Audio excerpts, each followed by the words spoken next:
ইব্রাহিম আলাইহিস সালাম বানিয়েছিলেন। এমন করে কাবা ঘর বানানো শুরু করলেন।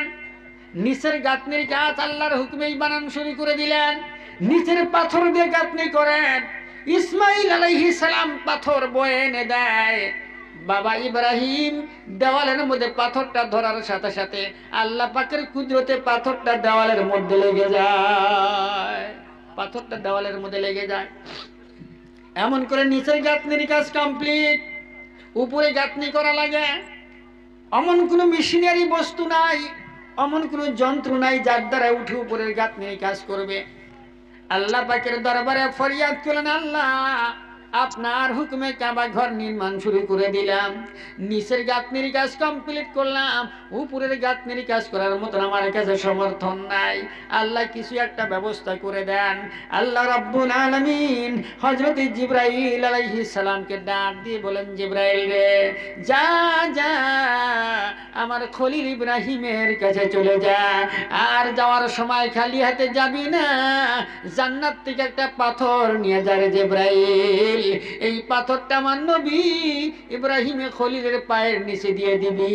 আমার ইব্রাহিম খলিলকে বলবি, এই জান্নাতের পাথরকে ইব্রাহিম আলাইহিস সালাম যেইভাবে হুকুম করবে, আমার জান্নাতের পাথর ইব্রাহিমের কথা মতো জান্নাতের পাথর চলবে।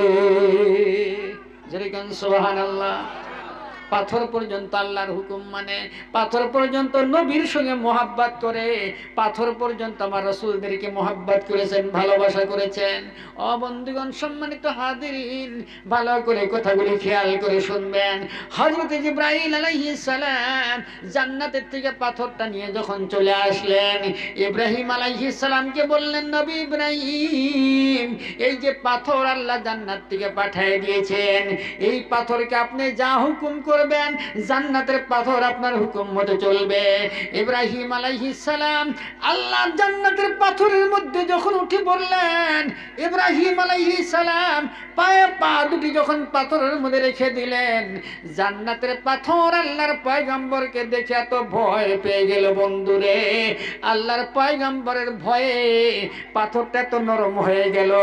ইব্রাহিম আলাইহিস সালাতু ওয়াস সালাম পাথরের মধ্যে দাঁড়ানোর সাথে সাথে ইব্রাহিম আলাইহিস সালামের পাও দুটি পাথরের মধ্যে গেড়ে গেল। যেরকম সুবহানাল্লাহ।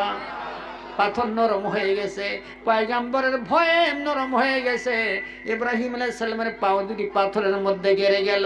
আজও পর্যন্ত যারা মক্কায় যান, যারা মদিনাতুল মুনাওয়ারার মধ্যে চলে যাবেন, যারা হজ করতে যাবেন, গিয়ে লক্ষ্য করে দেখবেন কাবা ঘরের এক কর্নারের মধ্যে ইব্রাহিম আলাইহিস সালাম যেই পাথরের মধ্যে দাঁড়ায় ছিলেন, কাবা ঘর বানানোর জন্য পাথরটার উপরে দাঁড়ায় গেলেন।